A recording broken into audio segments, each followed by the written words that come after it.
Good evening, cult members, and welcome to Pop Culture Cult. I'm Sean. I'm Janice. And this is going to be our non-spoiler review of Don't Worry, Darling in 5-ish minutes.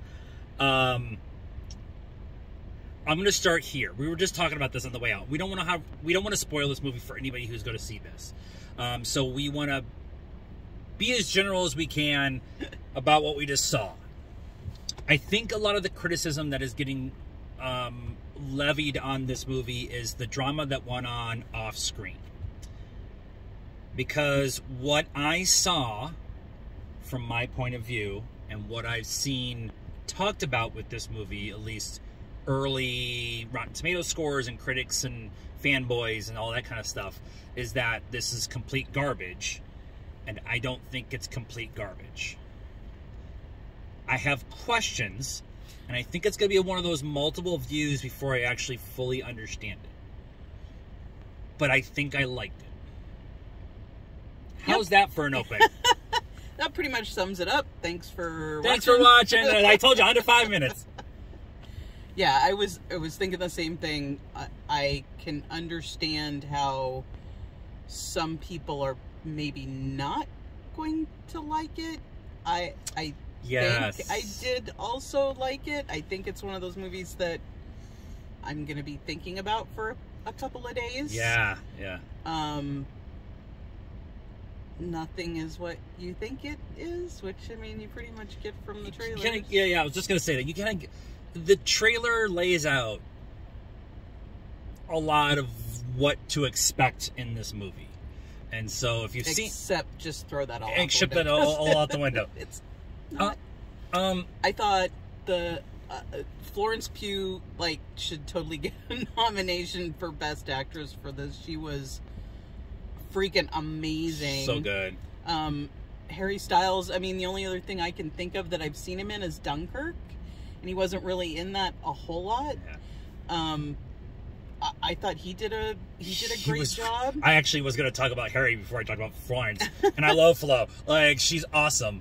And she's amazing. But Harry Styles did some things in this movie that I didn't expect to see from him. Yeah, he did a really good job too. And I mean, there's so many people. I can't think of her name. Gemma Chang, thank you. I knew where you were going. And, Chris Pine, obviously. Yeah. I'll put this expectation in your mind as you go in to watch something like this. It is a very, very, very slow burn. In the kind of idea of Mother or Midsommar or something along that line, where you get to a certain point where you start asking if we're going to go somewhere with this, and you don't realize that we've been going that way the entire time. And so it's kind of easier to explain it that way without giving anything away, I think. But I think that also there's a conversation that is being had in this movie that's being discussed in other locations and other media and other forms that film bros are having a hard time with. Yeah. And so I think that might be a little bit of the underlying issue that some people are having with this movie, and also the off-screen drama. And you bring that back. You bring in that baggage. It's a big word for Elmo. Bringing that baggage in with you as you walk in. You're already going to be critiquing it for certain things, and that's not really fair for what they're doing on screen. Right. I mean, I just didn't think about any of that at all. I mean, how much of it is just hype for the movie too? And we're also very honest about we let the engage in the story that's being told, leave any baggage and expectations at the door as we walk in. So we knew that going in. I'm trying not to bounce around too much, but I'm really excited about wanting to talk about this apparently. But that leaving all of that at the door, just watch what's there, and critiquing what's there is, I think, a viable conversation. It's shot really cool. The sets, Palm Springs just never changes. It just, if you've been through Palm Springs enough time, you're like, I know where that mountain is. I know where that neighborhood is. Yep. And just the costuming and the sets and the music and down to the glasses and just it's.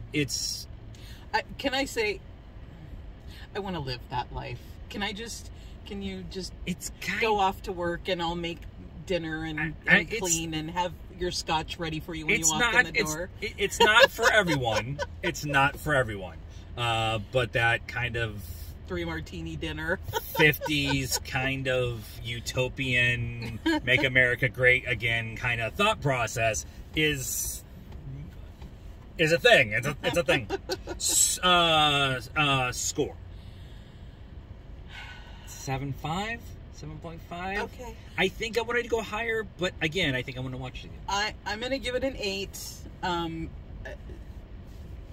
Yes. I'm going to give it an 8.